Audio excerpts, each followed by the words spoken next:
Everyone. So it's May 9th, 2020, and the year has gone by a lot differently than I thought it would go. Um, I've had a lot of time to think because things have changed so quickly. I've had to update my plan so much.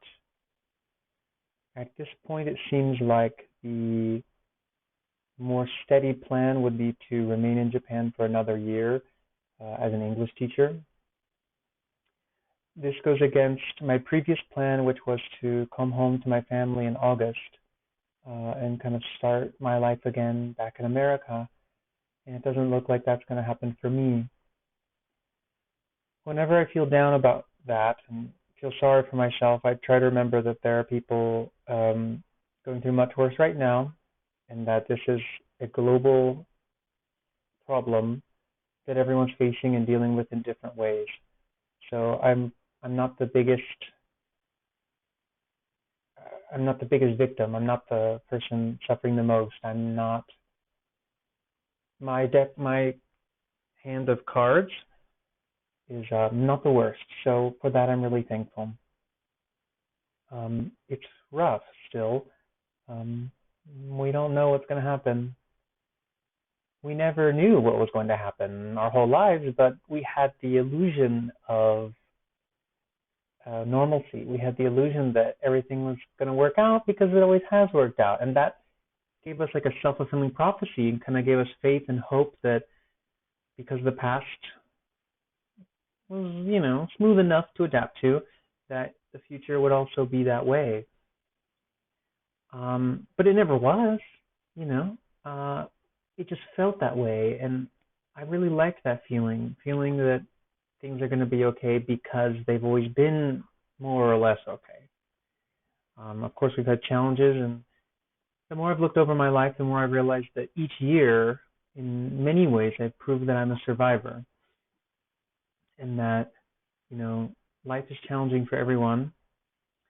And there were times, especially in the past couple of years, where I've been alone dealing with problems that I've never had to deal with before, emotional, physical, medical, nutritional, and I mean,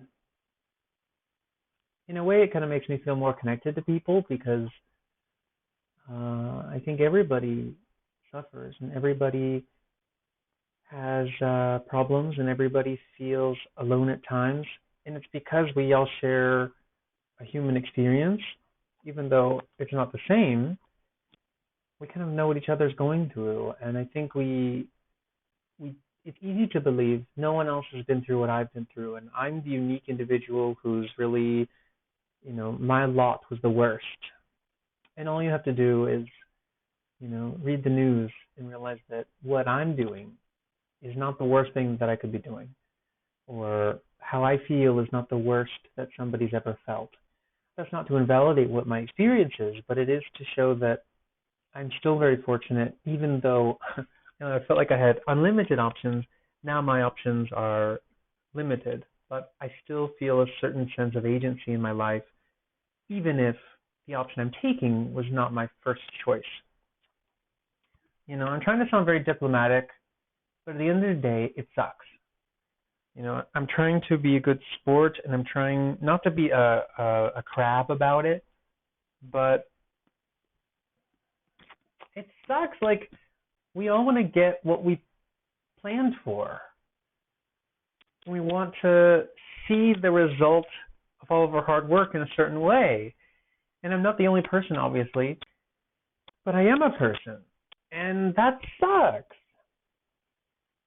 I remember, 2 years ago, I did like a video about, all the accomplishments I've had in the past year and how Japan has changed me and how, I didn't give myself time to miss my family. Um, I think that part of that was a luxury because I knew that in December I could go home to them and hug my loved ones and eat food with them and just see that there's a light in their eyes that you don't get over the phone or over FaceTime.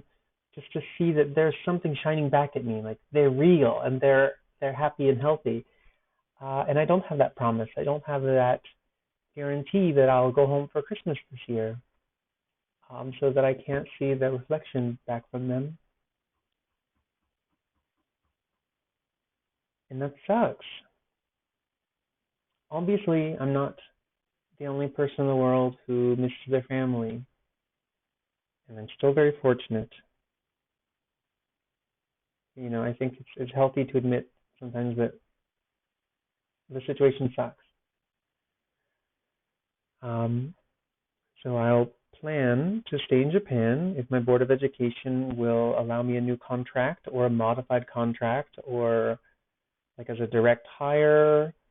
Um, I'm kind of counting on staying in Japan for my well-being because certainly if I went back to Florida right now, I wouldn't say this is like a strong time for our economy. I wouldn't say this is a strong time to look for a job and to try to start something new. Um, it's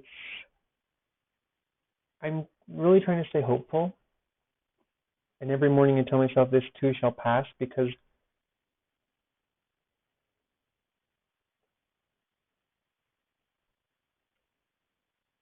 you know I just try to look at our history and see how things have gone, and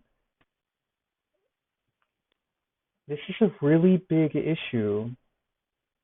And over the past 4 or 5 months, it's expanded so much. And as a planet, and as nations, and as just individuals, we don't have a united front of how to deal with this problem. And we don't have like a response that gives us hope. We're all just kind of waiting. And I think that's really hard for the human spirit. So it's hard for me too, of course. Um, I would love if things cleared up and I could go home as planned in August, but it's already May and I don't think that's going to happen. So I'm going to talk to my town in a week or so, and we'll see what can happen.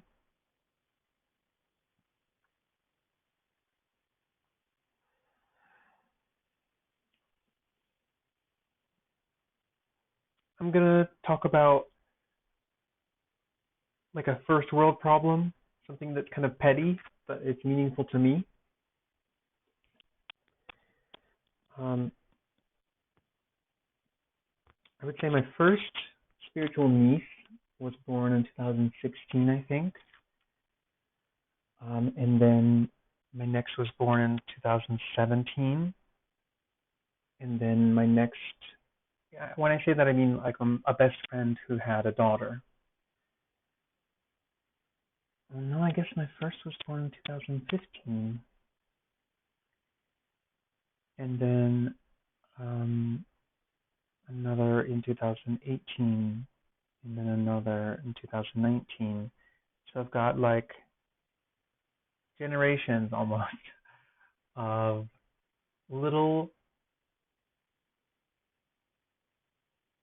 magic creatures that I get to spend a couple days with in Christmas. And just, it's like in those 90s animated movies where the grown-ups, they like grab the face and like, you've grown so much, I can't believe it. And now my body, my form is saying that to the next generation. I'm the one freaking out, like, look how long her legs are going, and like, look at her eyes, how much they've just filled up with joy, and look at her cheeks, and look what she can do, and look how what she's saying and speaking and playing, and her personality and her thoughts, and I'm missing that.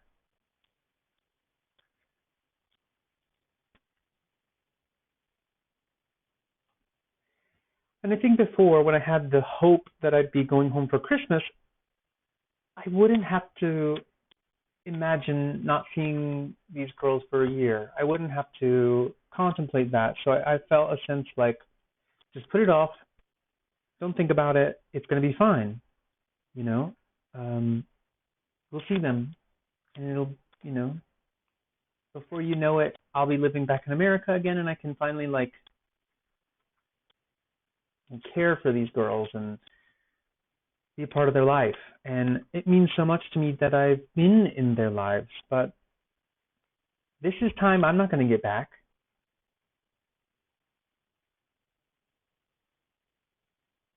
Anytime I feel comfortable complaining about, how bad my life is, I instantly remember how bad it is for others, I mean, everyone on the front lines, um, our compromised people, our families who've been separated, our there's a lot of stuff going on right now, and I try not to post negative things, but I think this is really honest.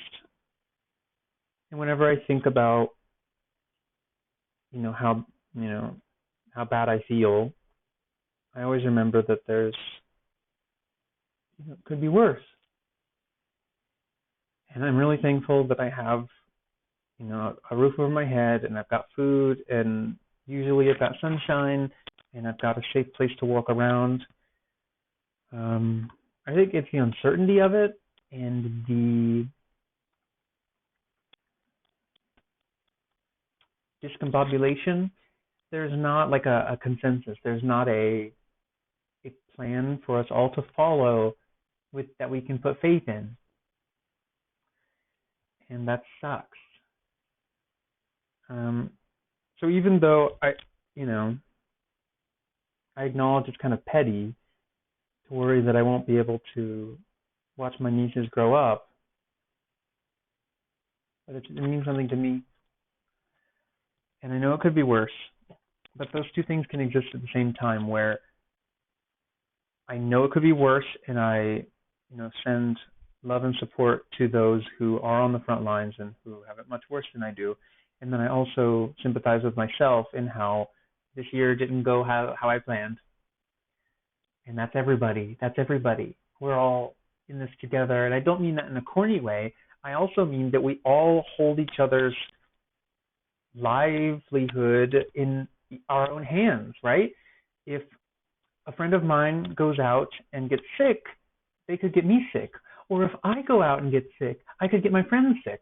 And this is not just for our friends, this is for strangers, and this is for people who we don't even make eye contact with, we just happen to share space with. And it seems like we're all utterly responsible for each other's health and well-being, and we didn't ask for that. And it's so kind of hard to believe because we've never had to take such responsibility for each other. But I think for the next, I don't know, I'm going to say 2 years, I think we really have to be careful.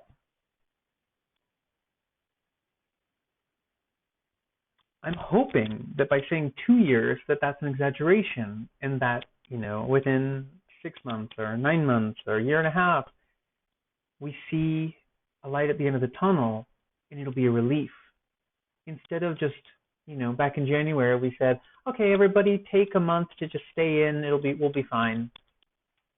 And like, boy, how we were wrong. And by that we didn't start isolating really until late February, early March.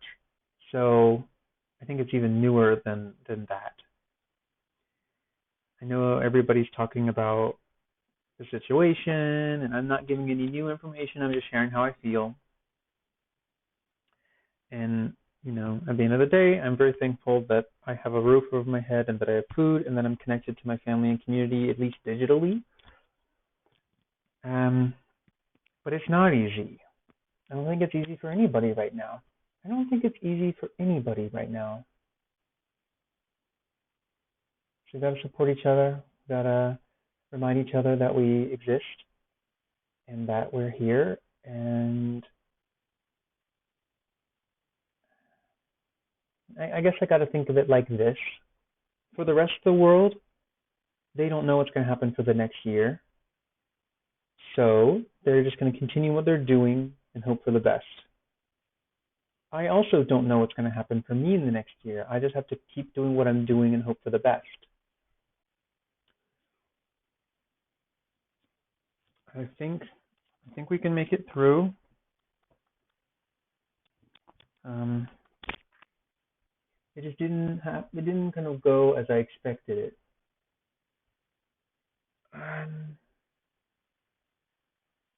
I'm thankful that even though I'm in Japan, I'm able to get the food that's meaningful to me, like oats.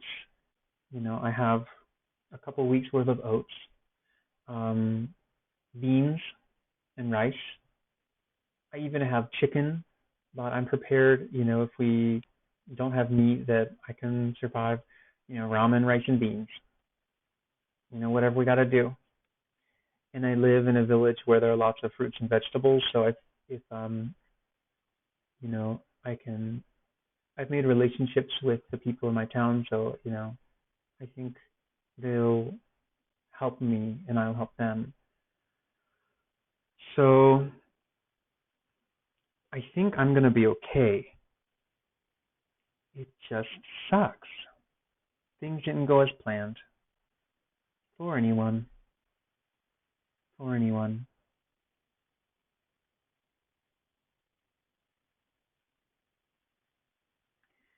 I'm looking in my mind's eye for a future version of me, looking back at a video I made in 2020, May 9th, and thinking, wow, remember how hopeless we felt? And then remember how it came together years later? I'm looking forward to that time, even though it's kind of hard to imagine it.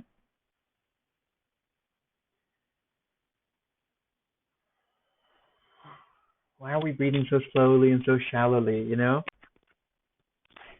healthiest thing for us is to take deep breaths and to stretch and to get out in the sunshine and to feel vibrant joy and laugh. Like these are the things that are healthy, but whenever we, lose hope for an instant, we kind of drop down to another level. So for our own survival, we have to try to stay positive and stay grateful and stay in tune with each other and with ourselves. We're going to make it. We have to.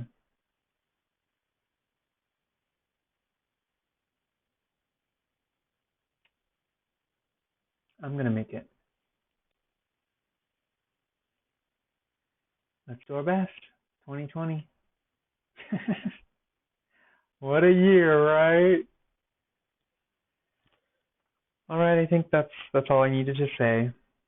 Thanks for watching. I love you. It's gonna get better.